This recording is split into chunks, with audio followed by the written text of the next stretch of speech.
होंगे, मस्त होंगे, ज़बरदस्त होंगे। स्टूडेंट, ये मेरी पहली वीडियो है क्लास 12th फिज़िक्स के लिए।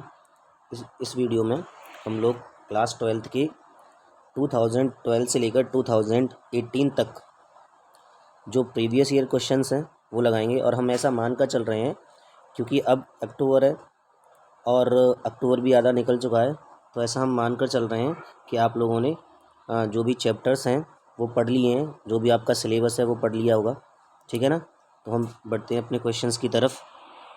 तो हमारा जो फर्स्ट क्वेश्चन है, क्वेश्चन हमसे कह रहा है how does the electric flux due to a point charge enclosed by a spherical Gaussian surface get affected when its radius is increased. So student, इसमें हमसे ये कह रहा है कि आप हमें इलेक्ट्रिक फ्लक्स बताइए किसी पॉइंट चार्ज की वजह से जो कि गॉसियन सरफेस में है ना, और अगर हम उसका रेडियस इंक्रीज कर दें तो उसके इलेक्ट्रिक फ्लक्स में कितनी चेंजिंग आएगी, क्या होगा, तो हमें वो बताना है, ठीक है ना। क्लियर है। बढ़ते तो क्वेश्चन सॉल्व करते हैं। तो स्टूडेंट, इस वीडियो में हम लोग ये भी देखते चलेंगे कि किस टॉपिक से कैसे क्वेश्चंस आते हैं और अब तक कैसे क्वेश्चंस आए हैं।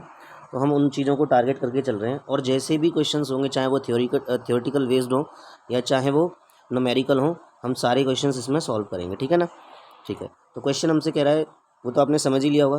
तो हमको पता है कि इलेक्ट्रिक फ्लक्स का formula phi equal to q upon epsilon naught होता है ना, क्यू बाई एप्सिलॉन नॉट। अब अगर हम इस फॉर्मूले में देखें, इलेक्ट्रिक फ्लक्स के फॉर्मूले में देखें, तो कहीं पर भी यहाँ पर रेडियस नहीं आ रहा है ना, कहीं पर भी। ये क्यू क्या होता है, टोटल चार्ज, है ना, एप्सिलॉन नॉट परमिटिविटी होती है, ठीक है। तो अगर इसमें रेडियस नहीं आ रहा है तो रेडियस की वैल्यू बढ़ा दें या घटा दें, उससे कोई फ़र्क नहीं पड़ेगा। तो हम क्या कहेंगे कि according to the formula electric flux does not depend upon the area और या फिर रेडियस, ठीक है। तो इसका मतलब ये हुआ कि इलेक्ट्रिक फ्लक्स क्या रहेगा, अनचेंज्ड रहेगा, रेडियस की वैल्यू आप इंक्रीज कर दो या डिक्रीज कर दो। क्लियर है। सो बढ़ते हैं अपने अगले क्वेश्चन की तरफ। तो हमारा क्वेश्चन क्या कह रहा है, क्वेश्चन कह रहा है why do the electrostatic field lines not form a close loop. Electrostatic field lines क्यों एक क्लोज लूप नहीं बनाती हैं, तो हमसे ये कह रहा है, ठीक है ना। तो सॉल्व करते हैं क्वेश्चन। क्वेश्चन क्या कह रहा है, देखो, electric field line do not form a close loop because they are always directed from the positive charge to negative charge. आपने पढ़ा होगा कि इलेक्ट्रिक फील्ड लाइंस कैसे ड्रॉ की जाती हैं, प्लस क्यू चार्ज से नेगेटिव माइनस क्यू चार्ज की तरफ, है ना, ऐसे करके ड्रॉ की जाती हैं। क्लियर है, क्योंकि इलेक्ट्रिक फील्ड लाइंस की डायरेक्शन पॉजिटिव से नेगेटिव होती है, ठीक है।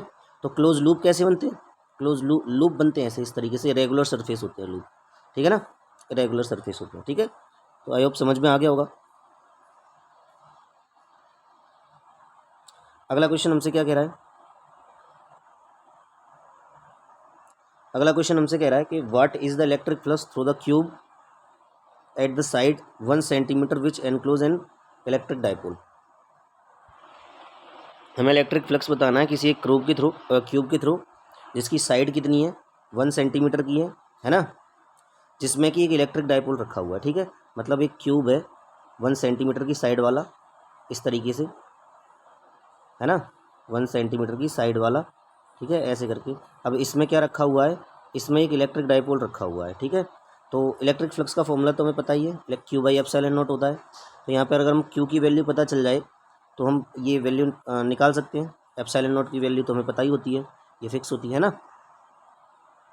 तो अगर हम इसमें इलेक्ट्रिक डाइपोल रख देंगे तो डाइपोल क्या होता है, बेसिकली डाइपोल इस तरीके का स्ट्रक्चर होता है, बीच में हम लेंथ क्या मानते हैं, 2L लेंथ मानते हैं इसकी, है ना, या 2A भी मान सकते हो, जो भी वेरिएबल आप लेना चाहो, ठीक है। एक साइड में इसकी में क्या होता है, एक साइड में पॉजिटिव चार्ज होता है और एक साइड में उतना ही नेगेटिव चार्ज होता है, ठीक है ना। इक्वल एंड अपोजिट मैग्नीट्यूड वाला चार्ज इसके दोनों एंड्स पर होता है, ठीक है।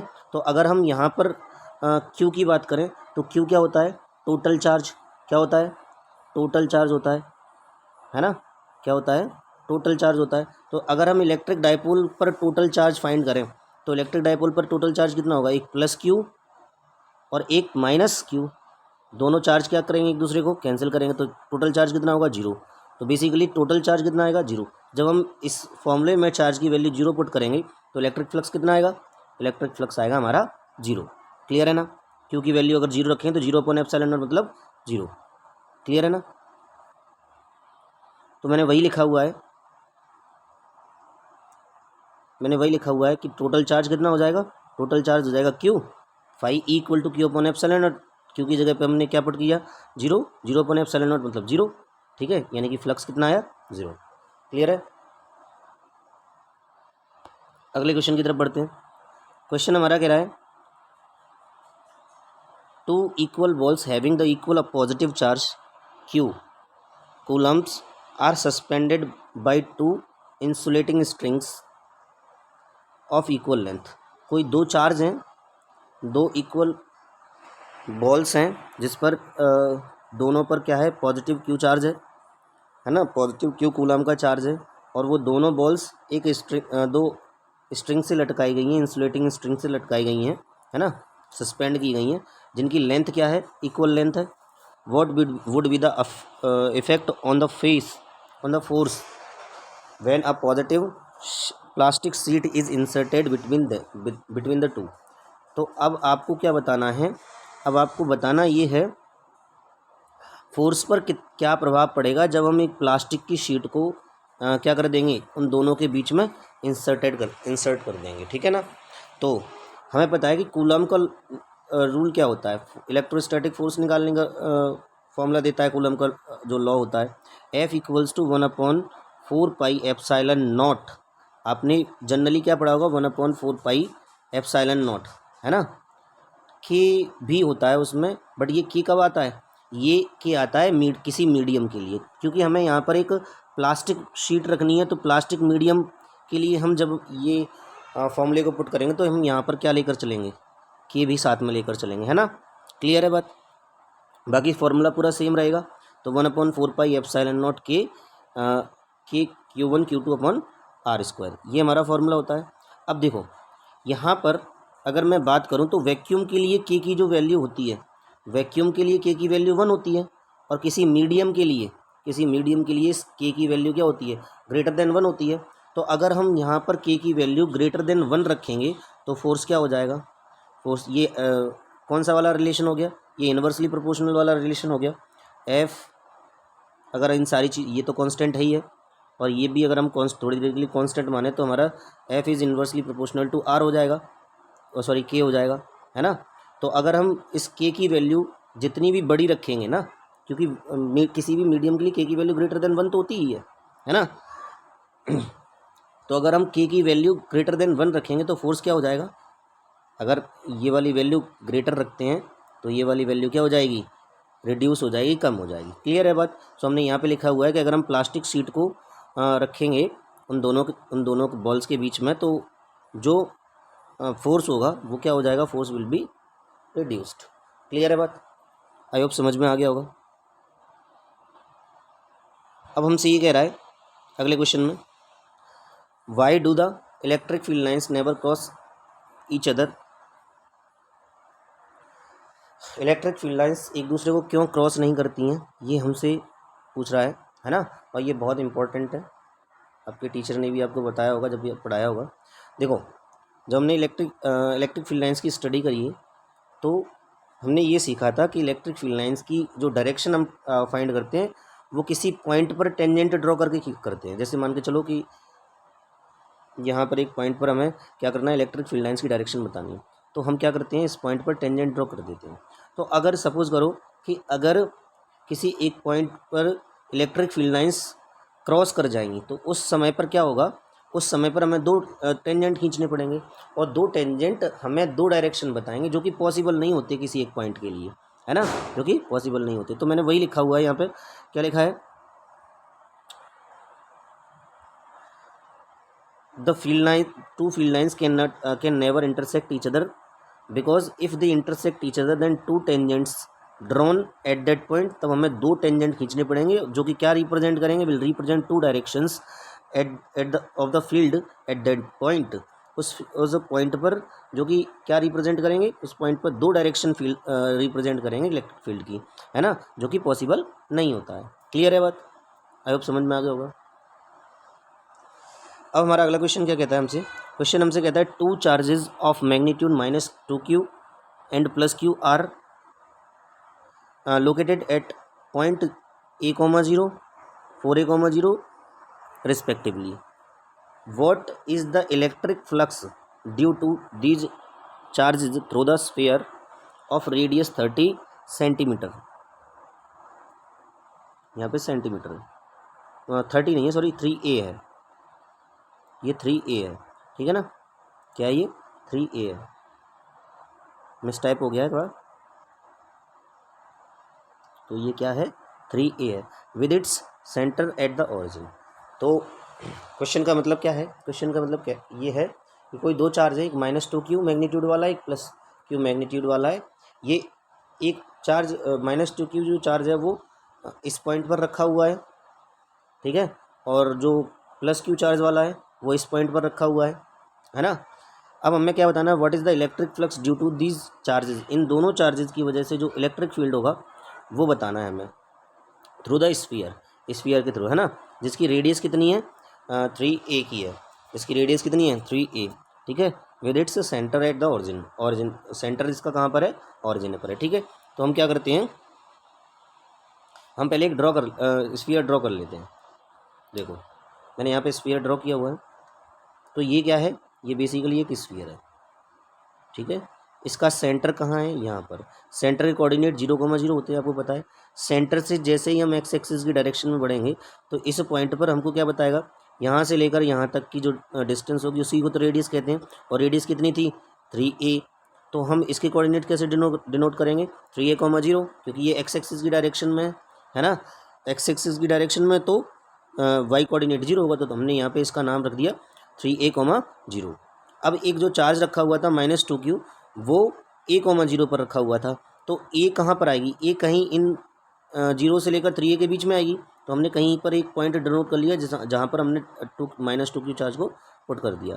इसी तरीके से 4a,0 पर एक +q चार्ज और रखा हुआ था, है ना, तो 4a,0 पर एक +q चार्ज रखा था, तो इस समय पर ये +q चार्ज है और इसके कोऑर्डिनेट कितने 4a,0, ठीक है ना।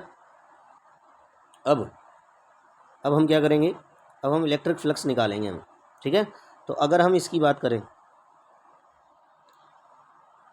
हमें पूछा था कि उस स्फीयर के एनक्लोज होने वाला जो इलेक्ट्रिक फ्लक्स है वो बताना है।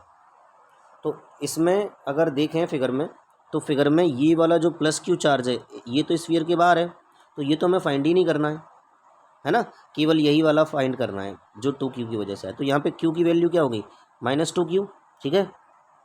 तो अगर हम फ्लक्स का फॉर्मूला देखें तो फ्लक्स का फॉर्मूला क्या होता है बताइए आपको, φe = क्या होता है Q/ε0, और यहाँ पर q की वैल्यू कितनी है 2q है, तो हमने यहाँ पे क्या लिख दिया है सीधा, φe = कितना आएगा 2q/ε0, और ये इनवर्ड होगा क्योंकि यहाँ पे सिंबल किसका लगा हुआ था, माइनस का लगा हुआ था, है ना।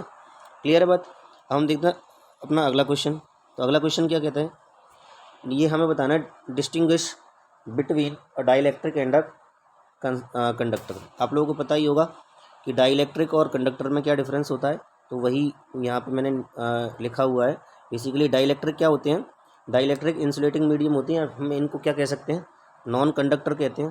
और नॉन कंडक्टर जो होंगे उनमें इलेक्ट्रॉन आसानी से पास नहीं होंगे, इनके पास फ्री इलेक्ट्रॉन्स नहीं होते हैं, तो करंट भी ईजिली फ्लो नहीं होगा उसमें। जबकि कंडक्टर्स क्या होते हैं, जिनके पास फ्री इलेक्ट्रॉन होते हैं वो कंडक्टर होते हैं, है ना, और ये क्या करते हैं, चार्जेस को या इलेक्ट्रिसिटी को फ्लो कराने में हेल्प करते हैं, यानी कि कंडक्टर्स के थ्रू चार्जेस या इलेक्ट्रिसिटी फ्लो हो सकती है। क्लियर है। तो यही इन दोनों के बीच में एक डिफरेंस है। अब क्योंकि ये वाले जो जितने भी मैंने क्वेश्चन अभी तक कराए हैं वो सारे के सारे 1 मार्क्स क्वेश्चन है, 1 मार्क वाले क्वेश्चन है, तो ये चीज़ भी हमको देखनी होती है, टाइम मैनेजमेंट भी करना होता है। तो सारी की सारी चीज़ें, वैसे तो बहुत सारे डिफरेंसेस होते हैं, बहुत सारे होते हैं, है ना, लेकिन आपको उतना ही लिखना है जितने में आपको 1 मार्क मिल सके, क्योंकि 1 मार्क वाले क्वेश्चन पे एग्जामिनर आपको चेक करने वाला जो भी पर्सन है वो आपको 2 मार्क्स तो देगा नहीं, बढ़ा के मार्क्स तो देगा नहीं, है ना। चाहे आप उसके बारे में कितना भी लिखो, तो उतना ही लिखना है जितना काम आए, जितना सफिशिएंट हो।